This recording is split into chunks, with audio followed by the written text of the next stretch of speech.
At times, the Earth teems with butterflies. It's hard to imagine how the existence of such a beautiful, gentle creature could ever be endangered. But the survival of many species is threatened.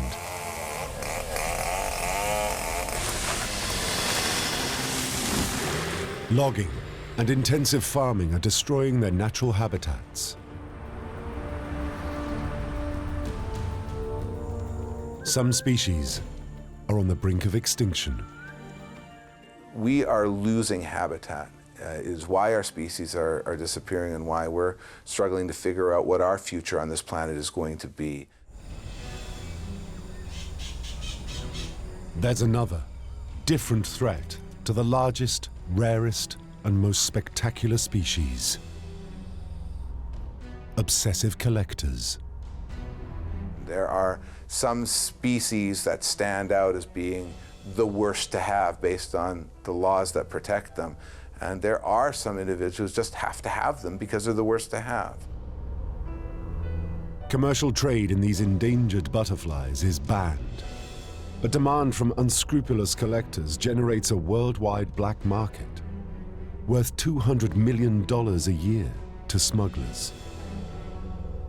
The most notorious butterfly smuggler of them all is Yoshi Kojima.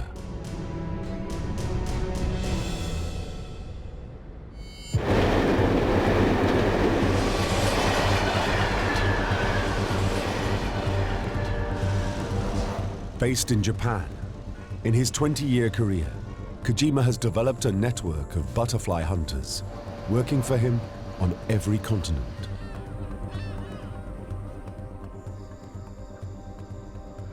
This guy could collect species of insects that were not available to museums and universities at the time.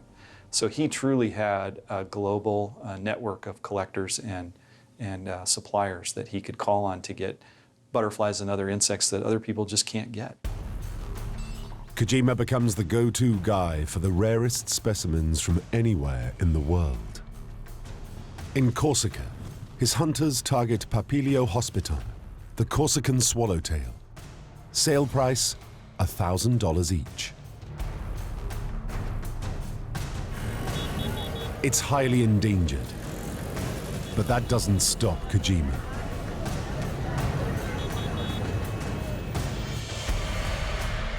From Jamaica, he can get Papilio homerus, a giant swallowtail, worth $700. There are so few left that in one remote habitat it's down to the last 50. Yet still, Kojima hunts them. Not even war can stop him.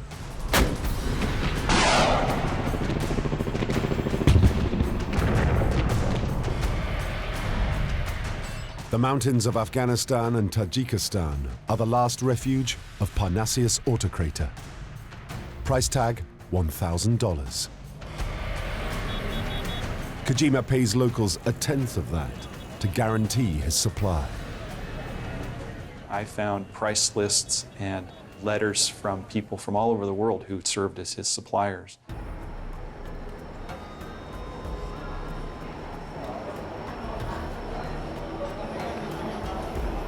Kojima's greatest skill is smuggling these butterflies back home to Japan. He has ingenious systems in place. In Costa Rica, Kojima bribes a museum employee to mail him endangered butterflies in official museum packaging.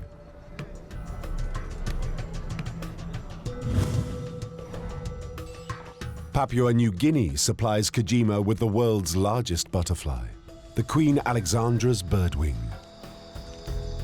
To sneak them past Japanese customs, Kojima first has his butterfly hunters send them to the Czech Republic. There, his contact disguises them in Czech newspaper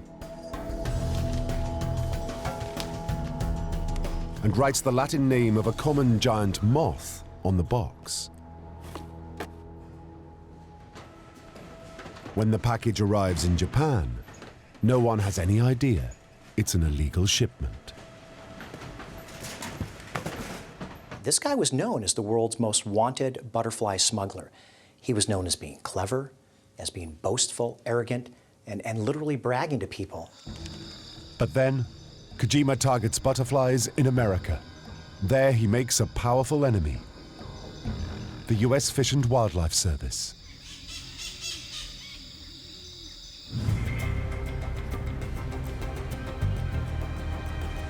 Los Angeles is the biggest international port in the United States, and the LA office of the US Fish and Wildlife Service is one of the busiest in the country.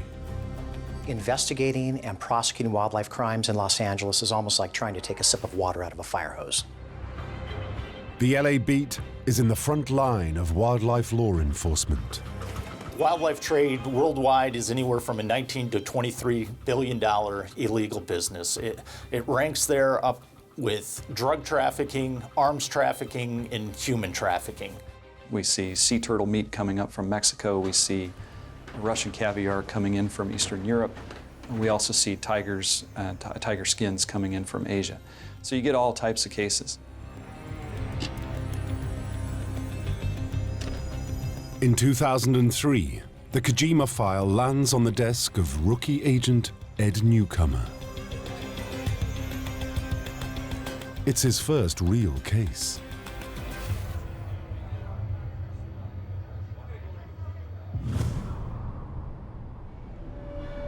From the file, Newcomer learns that Kojima has been investigated for raiding the Grand Canyon National Park for caterpillars of protected American butterflies. He's suspected of smuggling the chrysalises to Japan, where he hatches the butterflies, kills them, and sells them. The idea of somebody intentionally going into a protected area within the United States, taking wildlife out of there and then selling it internationally is really something that is appalling.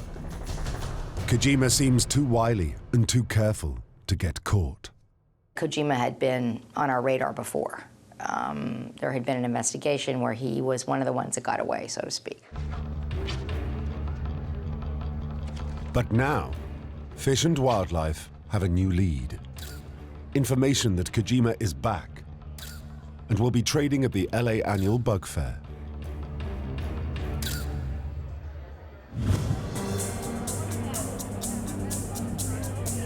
The LA Bug Fair takes place at the Natural History Museum each spring.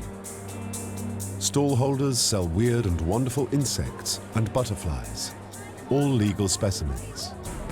It attracts swarms of enthusiasts and serious collectors. The insect fair is a huge marketplace for collectors of any kind, serious and amateur. For the collector, it's a one-stop shop. They are scouring every table to see that bug that they need to have in their collection. The rookie Newcomer is keen to prove himself as an undercover agent. But his boss, Marie Palladini, isn't so sure. When Ed Newcomer came here, he didn't have any undercover background at all. I told him, well, I think we can try, and let's see what we can find for you to start small. So, Palladini gives Newcomer a very basic task. My mission was simply to go to the bug fair and just try to find Yoshi Kojima. And I thought, well, this is a good way for Ed to learn a lot of things. Crucially, Palladini tells Newcomer not to make contact. This is preliminary. We'll see what information we get, and then we'll follow up. Even the simplest undercover task needs careful preparation. Or when you're working an undercover case, you're essentially living a lie. That's very difficult to do, and it's very difficult to maintain. First, Newcomer invents an undercover name, Ted Nelson. So I chose Ted because it's very similar to Ed, and if it's shouted, I will answer to it. Then he erases every trace of Ed Newcomer, the special agent. He puts together a Ted Nelson wallet, complete with credit cards and driver's license, that he must always carry when undercover. Finally, he must remember that Ted Nelson is not married.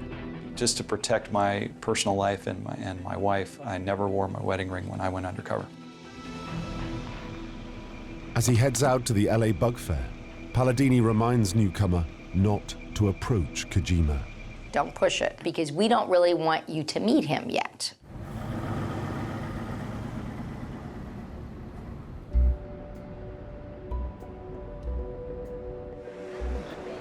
The LA Bug Fair is a huge event for the legitimate insect trade. Newcomer scans the crowds for Kojima. One stall is busier than all the others. There, through the crowd, Newcomer spots his target. He had hundreds of butterflies for sale that day, and he was doing a very brisk cash business. He always wore a fanny pack in the front, and I was able to see it was full of US dollars. The agreed plan is for Newcomer to stay back and just watch. But the rookie thinks he sees an opportunity and takes it. Without training in undercover work, that was a big step. But somebody like Kojima, I was concerned that we could blow it. Newcomer improvises, telling Kojima he'd like to start collecting. But with no detailed cover story, he's vulnerable if his target starts asking questions. Kojima, though, doesn't seem to suspect Ted, and they part on good terms. It looks like he's got away with it. But at the end of the day, I remember very clearly standing in a crowd of people, and I felt a tap on my shoulder. And I turned around, and panic went through my entire body. It's Kojima. He has a box. Inside are mounted butterflies to help Ted Nelson start his collection. But something much more valuable is on the outside. I noticed that his email address was listed on the top of the box. Kojima's private email address is Newcomer's way in. Basically, what he was doing was giving me a gift, which indicated he wanted to be friends, and giving me a way to personally contact him. Of course, I thanked him and couldn't believe the luck.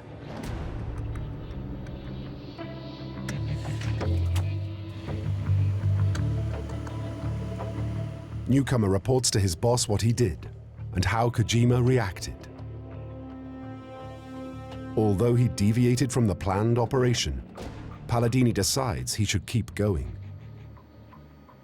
So I thought, well, now we've set this in motion, I'm not going to pull it out from under Ed, because I saw the potential for a good case.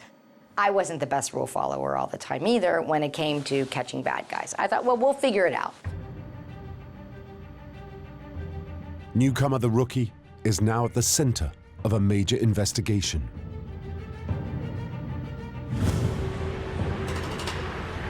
A detailed cover story to convince a career criminal like Kojima usually takes months to develop. But because Newcomer has rushed in, they have just days. One of the things that I wanted to make sure is that Ed could maintain this new person, that he could be Ted Nelson, without putting any holes in his cover. Newcomer is given an untraceable phone number and a secure email account to contact Kojima. He must deliver a convincing backstory. Newcomer's cover story is designed to explain how Ted has lots of free time and plenty of cash to spend on butterflies. Ted Nelson inherited a business from his father. It was a wholesale marine supply equipment company. I don't think Kojima really knew anything about marine supplies, and that was probably good. But will it be good enough when he feeds it to the professional smuggler? I told Kojima that I had sold the company so that I had extra money and that I wasn't working at that particular time, and I was looking for something new to invest in or something new to do. The cover story is soon put to the test. Kojima asks to meet Ted Nelson in an LA coffee shop. That's always a good sign when you're working an undercover case where the suspect or the bad guy contacts the agent and says, let's meet. Before the meeting, Newcomer gets to work making his cover story completely watertight. You have to make sure you have a clean undercover car, no police radios or stuff that says Fish and Wildlife, which could happen if you're not careful. Ted's car must look like it belongs to someone who was recently in the marine supply business. I had some wholesale marine parts catalogs scattered around the back seat, so it completely fit with my cover. To keep her undercover agent safe, Palladini decides he can't meet Kojima without backup. And I said, I'm going to be there. I'll just be in the background just to monitor the activity, make sure everything goes okay. The plan is for Palladini to pose as a customer in the cafe, and for Newcomer to wear a concealed microphone to record what Kojima says as evidence.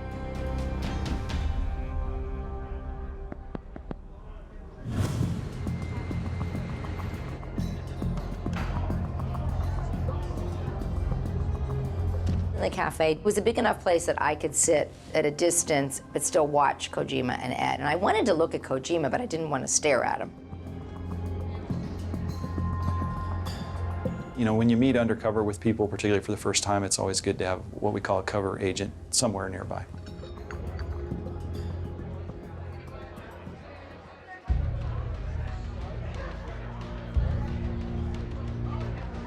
Kojima arrives right on time.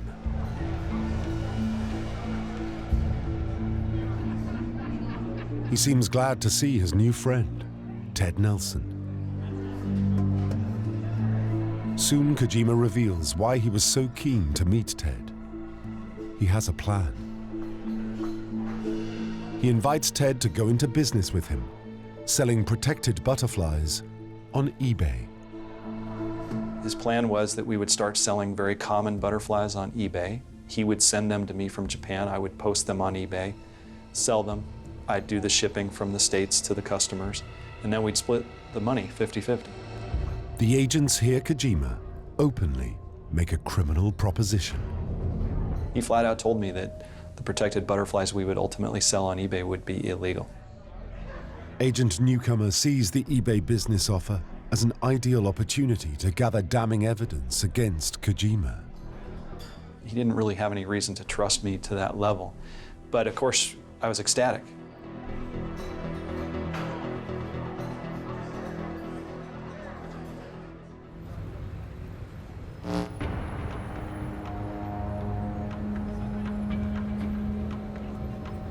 But outside, Kojima becomes very suspicious. Yoshi Kojima was very paranoid about being caught by law enforcement. He always referred to us as the U.S. Fish and Wild guys, and he was convinced that the Fish and Wild guys were after him. He minutely examines Ted's car. Of course, I said, "What are you doing? Why are you looking at my car, Yoshi?" And he specifically said, "I'm looking inside your vehicle to make sure there's not a radio or a shotgun or something like that in there." Any tiny thing out of place will blow Newcomer's cover. "I'm looking at your license plate to make sure it's not a government plate. I'm looking for emergency lights underneath the grill." So he was suspicious that I might be an agent. Newcomer tries to keep in character and play the innocent. I feigned surprise that there were even such a thing as law enforcement officers for wildlife. The car is clean.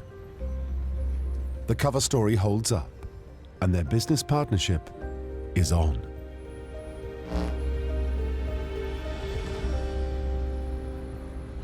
The rookie agent looks well on the way to getting the evidence he needs to take down America's most wanted butterfly smuggler. I really wanted to see Kojima incarcerated. Only then will the diminishing stocks of the world's rarest butterflies be protected.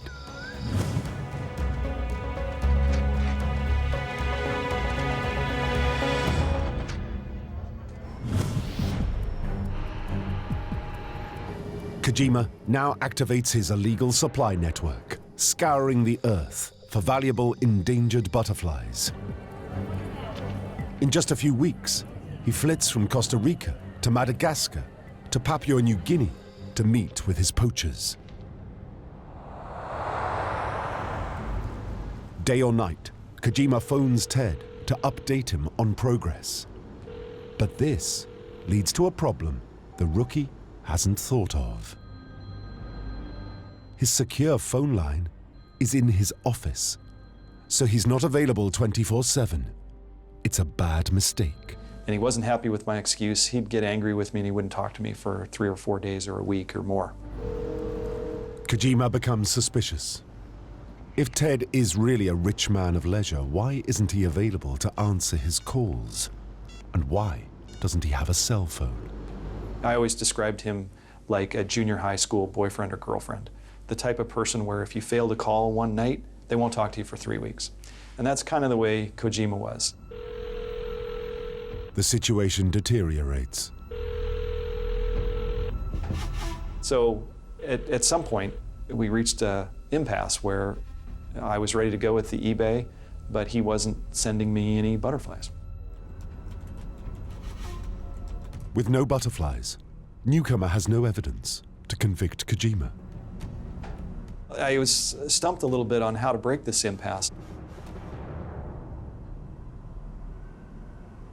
So one of the things I decided to do was to demonstrate to him that I could establish a good customer base for him. As Ted Nelson, Newcomer posts on an insect chat room that he's in business with a very well-known Japanese butterfly dealer. Everyone that contacted me knew that I was talking about Yoshi Kojima. They mentioned him by name and were excited that I was working with Kojima and could potentially get insects for them. If Newcomer thought this would please Kojima, he's wrong. He is outraged to be linked openly to selling illegal butterflies. Kojima was furious with me. Basically, he accused me of being careless, said that I would get him caught by law enforcement. Desperate to lure Kojima back, Newcomer hatches another plan. He sets up his own eBay business, trading in protected butterflies, hoping this will tempt Kojima to supply him. It's another mistake. Unfortunately, he saw me as a competitor of his, and instead of reaching out to me, he retaliated against me. Instead of trying to work with Ted, Kojima tries to eliminate him.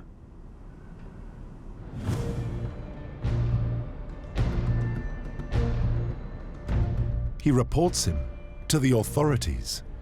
This is the recording of what he said.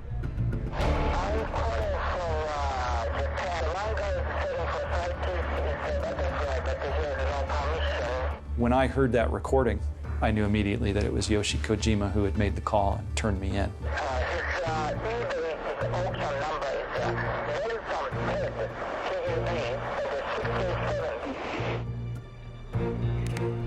I knew at that point that he had thrown me to the wolves and was ending the relationship. My review of the case at this point was, I think we need to close this. Ed didn't like that. He really wanted to keep going. Agent Newcomer has failed. It's his first major case, and he's blown it. All because of a rookie's mistake. And I think one of the things that new agents don't realize is you have to be patient. Yoshi Kojima has evaded US Fish and Wildlife yet again.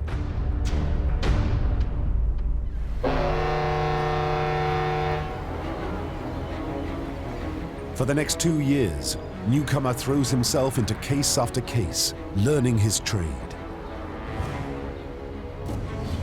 He goes undercover, posing as a scout for the Discovery Channel to investigate sea otter shootings. He investigates illegal piranha trafficking and chameleon smuggling from Hawaii. As he gains experience, he gains in skill.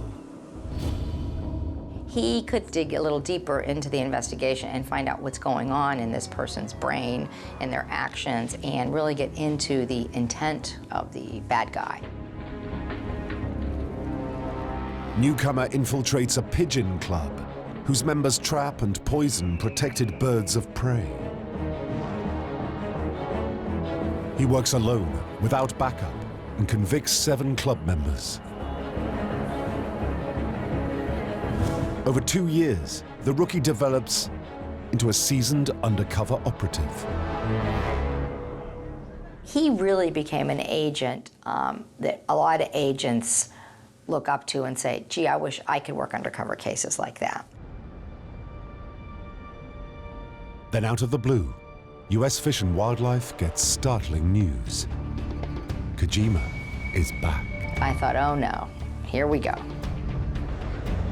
It's spring 2006, time again for the annual LA Bug Fair. The intel is the elusive butterfly smuggler will be there. This was my last chance to bring him to justice. It's been 3 years since Newcomer first met the master smuggler as a rookie agent. Has he learned enough to outwit the wily Kojima? I felt Ed needed another chance to do this, and Ed had grown so much. This time, he's determined to do it right.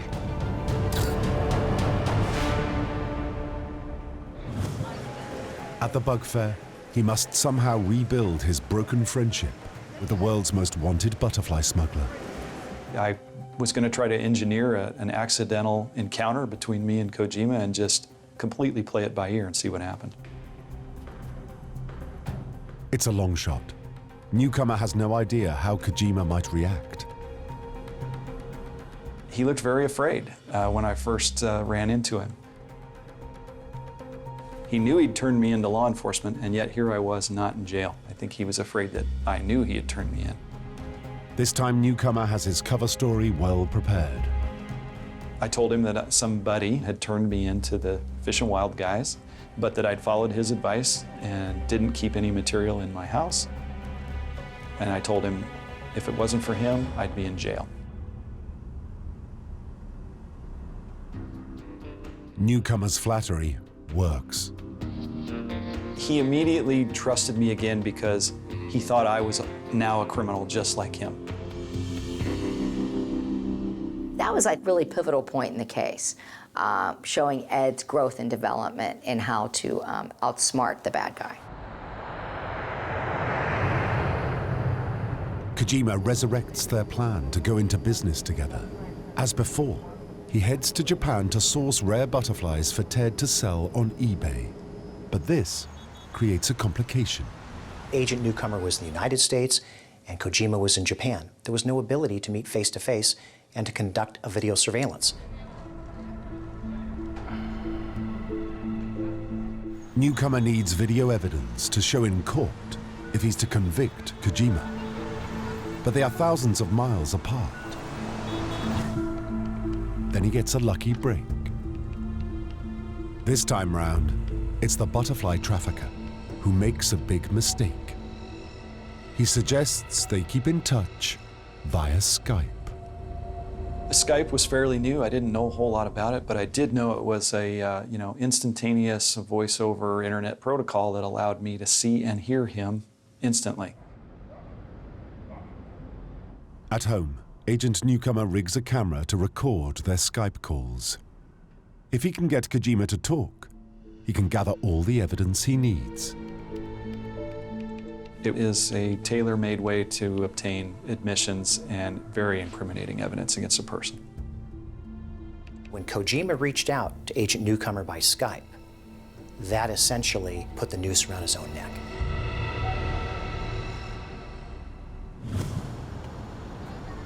Kojima bombards Ted with Skype calls late in the evening and deep into the night. Newcomer always answers. He won't risk any sulky silences this time. This was my last chance to bring him to justice, so I had to be available to him. If he called me on my cell phone, I had to answer. If he wanted to communicate by Skype, I pretty much had to be available. Now, he's in Kyoto, Japan. The time difference there meant that when he's talking to me, it's usually between 10 p.m. and 2 a.m. Los Angeles time. Maintaining cover 24/7 bites deep into Newcomer's private life. But after a while, it really started to take a toll. My wife at the time, she couldn't come into the room if I was talking to Kojima. She couldn't make noise because he would ask what the noise was. So she had to be quiet and in another part of the house. Despite the strains, Newcomer peppers his chats with questions to gather evidence against Kojima. What were you saying about cash and not having them paying in checks? You must be careful. You have no evidence. It's cash. It takes a month of Skype calls before Kojima starts to supply Ted with protected butterflies. He would show me an endangered butterfly and tell me the price. And 7 to 15 days later, I would receive a package with that butterfly very stealthily hidden inside the package. This is a pretty typical example of the packaging that Kojima used when he sent protected or endangered butterflies to me in the US. Every time I'd order a butterfly, a few weeks later, it would arrive via International Express mail. And when you open the package, Yoshi typically packaged his items in a Tupperware container. And inside the container would be a number of decoy butterflies. These are just really common moths or butterflies. But as you sift down through the glassine envelopes, you eventually come to one of these, which is an Ornithoptera paradisea, which is a protected butterfly and worth about $800 on the market. So, this was his method of concealing his illegal activity that was pretty effective.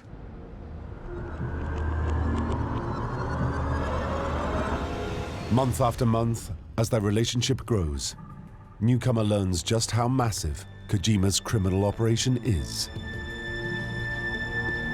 The Butterfly King tells him he earns up to $50,000 every month. Just in my dealings with him, he offered to sell me over $300,000 worth of protected butterflies. After 4 months of Skype recordings, it's time to set the final trap. Ted asks Kojima to commit the worst possible butterfly smuggling crime. The serious money in the butterfly trade is the highly protected species, the endangered species. Often these are very beautiful butterflies, some of them as large as a bird.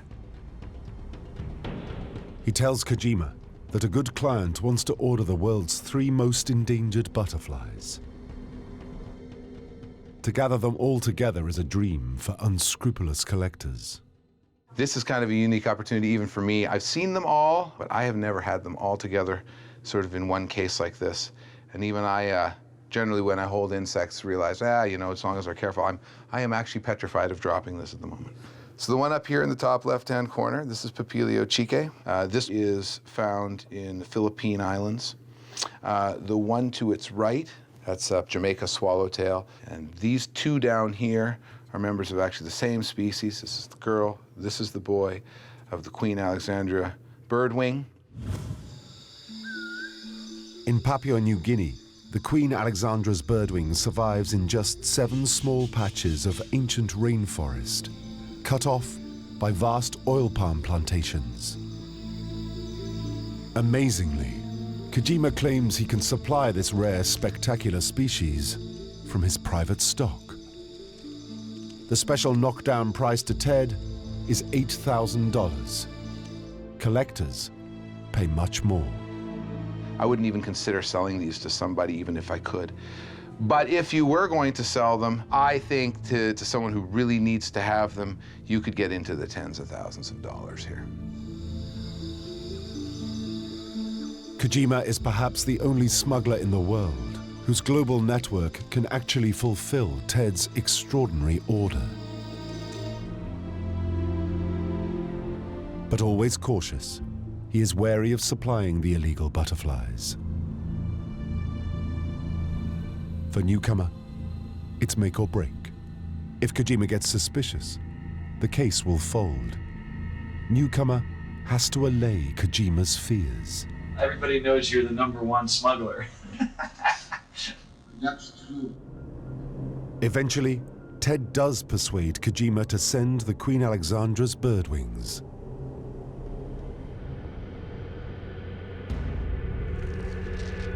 Everything Newcomer has worked for now depends on getting one crucial delivery. I still didn't believe that I was actually going to get those butterflies. So once I paid the money, I fully expected to pay him $8,000 and never see that butterfly.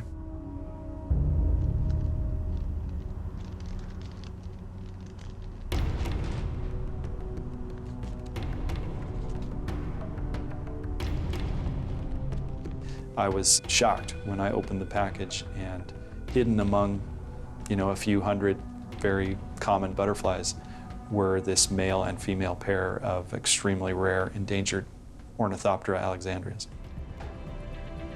At last, Newcomer has the evidence he needs to arrest Kojima.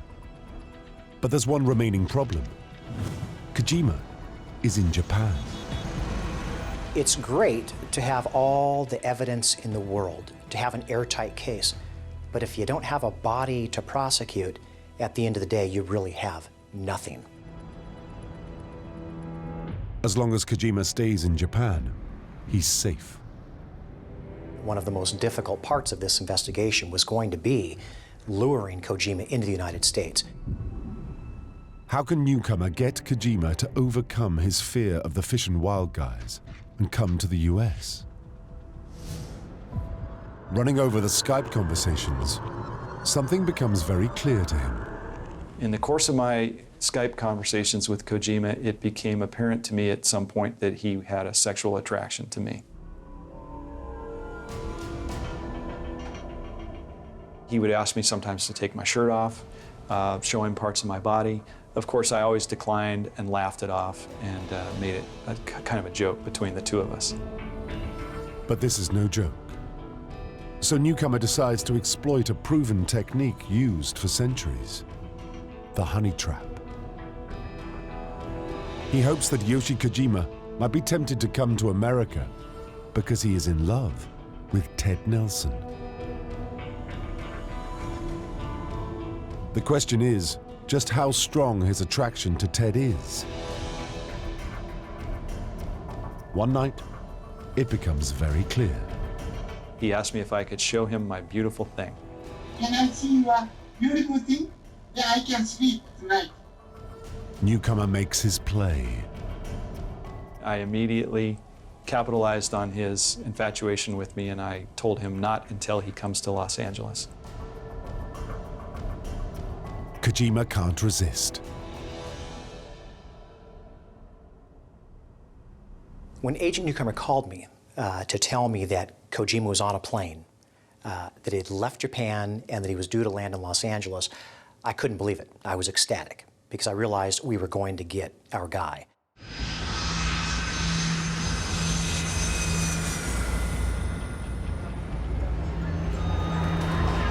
When Kojima's flight touches down at LAX, the Fish and Wildlife team moves into place to arrest him as he leaves immigration.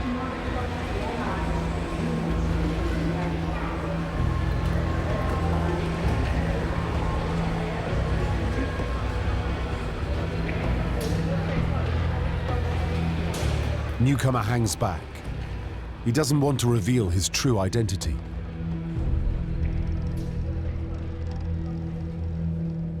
But Kojima doesn't show. He came off the flight. We knew he was coming in. I didn't see him. We didn't see him. We never got the tip from customs that he was there. And we were all concerned. Where is he? It seems the cunning smuggler has given them the slip. Then by an exit, a familiar figure catches Newcomer's attention. Just by sheer coincidence, out of the corner of my eye, I recognized the walk.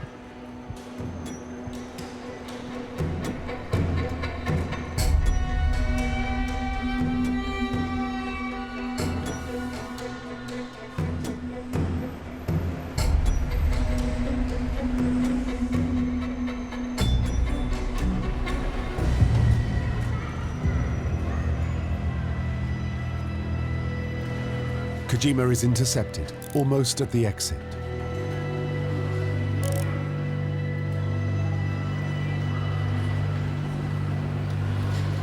Agent Newcomer has got his man at last. And Kojima's in for an even bigger shock.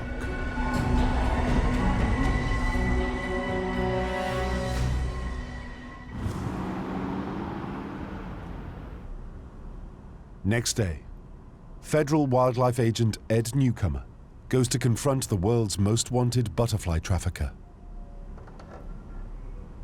He looked very happy to see me. At first, Kojima thinks it's his friend, Ted Nelson. But it didn't take him long to glance down at my waist and see the belt badge in my holster. He very quickly became confused when I pulled my handcuffs out.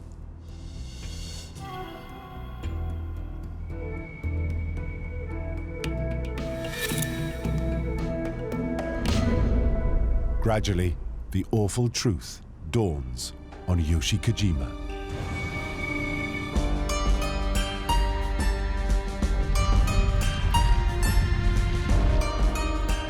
He asked me if I had been a fish and wild guy the entire time. And I said yes. And then he was quiet for a long time. He saw my wedding ring. And he asked me if I'd been married the whole time. And I said yes. And then he was quiet, and he never said another word to me the whole day. It's an undercover triumph. The butterfly kingpin has been completely taken in. Agent Newcomer's unassuming exterior is clearly one of the key reasons that he is such a lethally effective undercover agent. People never see him coming. I watched Ed grow through this case. Ed has blossomed into an excellent undercover agent. The evidence Newcomer has gathered proves overwhelming. Kojima has no choice but to plead guilty to 17 felony charges. I was extremely satisfied and happy that we had actually caught somebody who had boasted himself that he was the world's most wanted butterfly smuggler. Kojima serves 21 months in federal prison and is then deported. He can never return to the US.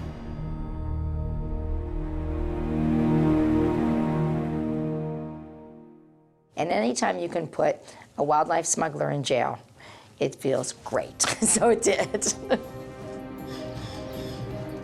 This win for US law enforcement is a victory for some of the most beautiful and fragile creatures on Earth. Rare and endangered butterflies will be preserved for future generations as long as US Fish and Wildlife agents fight illegal animal trafficking. This is a serious crime with consequences. U.S. Fish and Wildlife Service agents will pursue you, we will catch you, and we will put you in jail.